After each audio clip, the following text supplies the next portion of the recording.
Sehingga kasus ini menjadi viral karena memang rakyat Indonesia sebenarnya peduli terhadap peristiwa-peristiwa yang terjadi di Indonesia.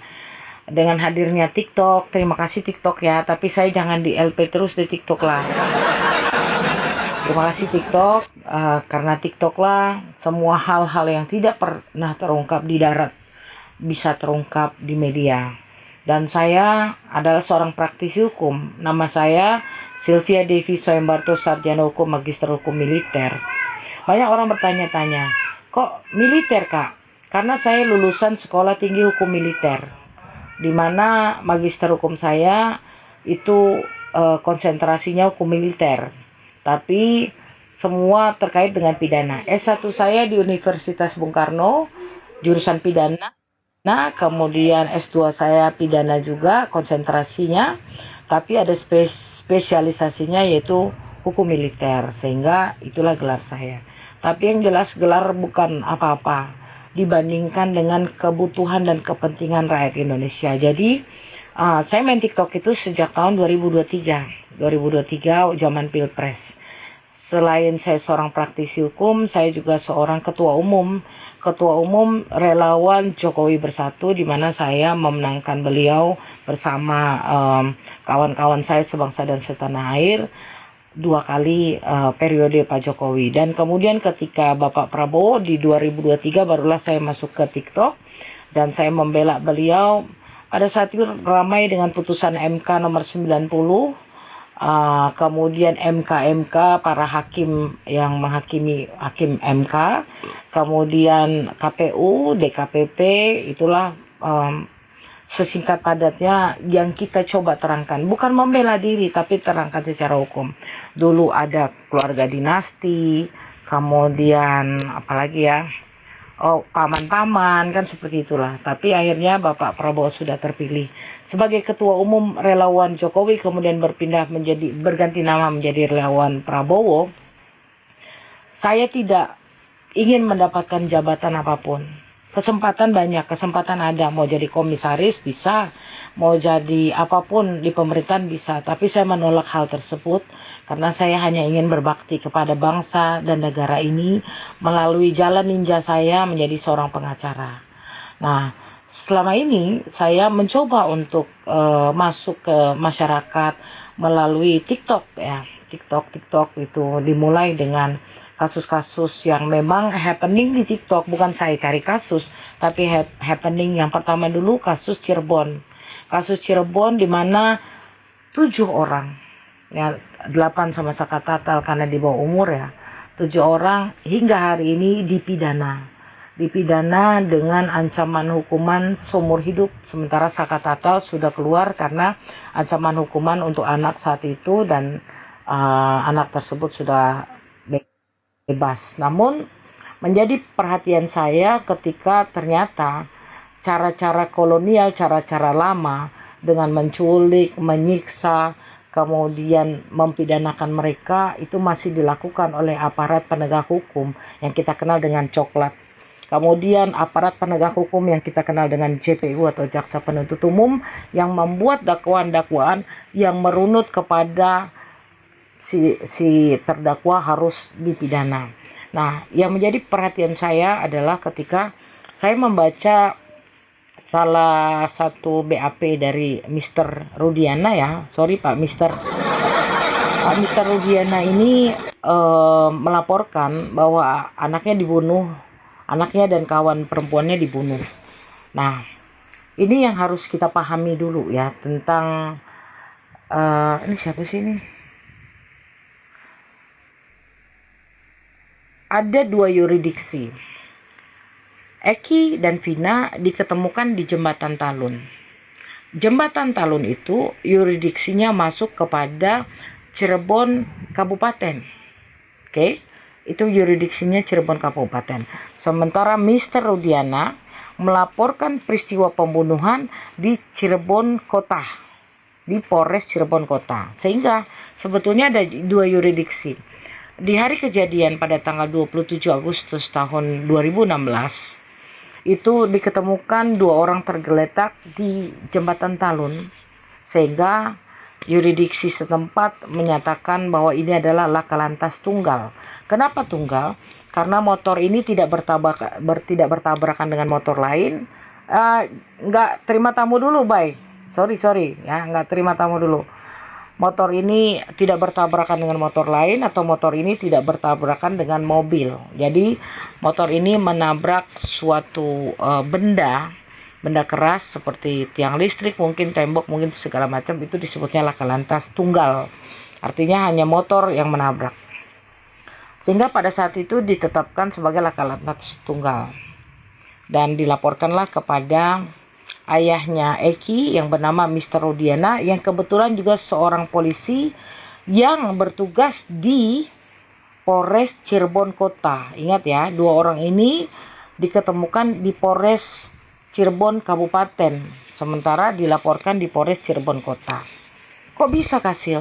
Ya karena beberapa hari kemudian setelah diketemukan dua nyawa ini, Mr. Rudiana mendatangi rumah sakit. Saat itu tidak ada apa-apa, tapi beliau kemudian melaporkan kepada Polres Cirebon Kota, katanya pembunuhan, dengan narasi yang seolah-olah itu adalah pembunuhan. Padahal beliau bukanlah saksi hidup yang melihat, mendengar, mengetahui, menyaksikan. Beliau bukan. Beliau saat itu di BAP-nya bahkan menyatakan sedang tidur di rumah, kemudian ditelepon oleh seorang polisi, rekan polisinya, dan diminta untuk ke rumah sakit. Nah, bagaimana bisa kemudian BAP Mr. Rudiana ini menjelaskan dengan sangat rinci bahwa ada 11 orang yang menganiaya, memperkosa kawan anaknya dan anaknya hingga tewas. Ini saya dalami sekali ya. Bagaimana bisa di hari yang sama, beberapa hari kemudian, yaitu tepatnya tanggal 30 Agustus 2016, Mr. Rudiana melaporkan 11 orang ini. Tapi yang paling sangat menyakiti hati rakyat Indonesia sebetulnya adalah sebelum Mr. Rudiana melaporkan sebuah peristiwa pidana, beliau keliling kampung menculik anak-anak ini. Kenapa saya katakan menculik? Karena tidak ada surat tugas. Saat itu beliau bukan petugas penyidik atau bukan petugas yang menangani perkara ini. Beliau keliling kampung menangkap dan menahan 7 orang. Dan 4 orang di BAP-nya dinyatakan kabur. Tahu dari mana kabur? Bagaimana bisa? Hukum ini berlaku seperti itu. Diculik dari tempat tongkrongannya, diculik dari dalam rumahnya, kemudian dibawa ke Polres Cirebon Kota. Dan di situ diinterogasi, dianiaya. Sementara beliau melaporkan sebuah perkara, langsung menjadi saksi. Kita bicara KUHP lama, karena pada saat itu kejadian tahun 2016. Seseorang yang dilaporkan melakukan dugaan tindak pidana harus diselidiki dulu kebenarannya. Melalui apa? BAW, berita acara wawancara. Kemudian setelah dinyatakan bahwa itu betul peristiwa pidana dan dugaannya mereka-mereka lah yang melakukan, barulah polisi menerbitkan SPDP, surat perintah dimulainya penyidikan. Diberikan kepada pelapor, diberikan kepada terlapor, dan diberikan kepada jaksa peneliti. Tapi apa yang terjadi? Di hari yang sama, ketujuh anak ini pun dijadikan tersangka, dan kemudian Mr. Rudiana langsung di BAP menjadi saksi. Ini saya nggak tahu ya, apakah bapak-bapak kepolisian ini mempelajari KUHP,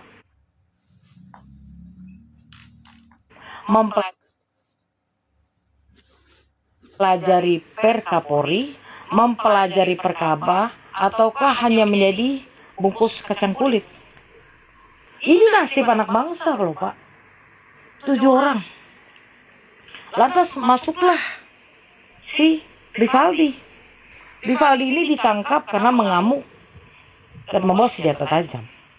Disatukan bersama dengan 7 anak ini. Disatukan tahanannya di Polres Cirebon Kota. Lantas ketibanya di BAP dan di dakwaan kita melihat sendiri, Rivaldi masuk menjadi salah satu sangka.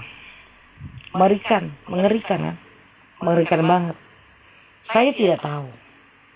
Pada saat itu 2016 kita tahulah raja-raja kecil di kabupaten, anak polisi, anak bupati, anak camat, anak lurah, itu semua raja-raja kecil di kabupaten.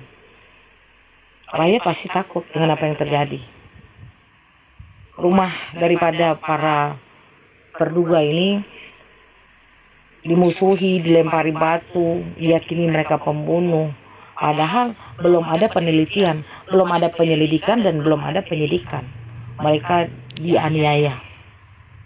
Apakah ini akan terus kita biarkan? Apakah kalian tidak memikirkan kalau ini terjadi kepada mereka? Bisa saja terjadi sama diri kita, sama keluarga kita, sama saudara-saudara kita, sama tetangga kita, sama teman baik yang kita kenal. Apakah kini akan kita biarkan terus? Jangan dong.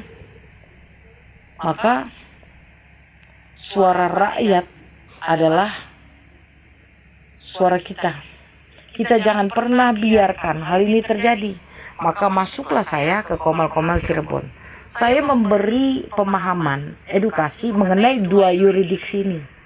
Ada satu yurisdiksi ditemukannya 2 orang di Jembatan Talun, entah dalam keadaan bernafas atau tidak, kita wallahi.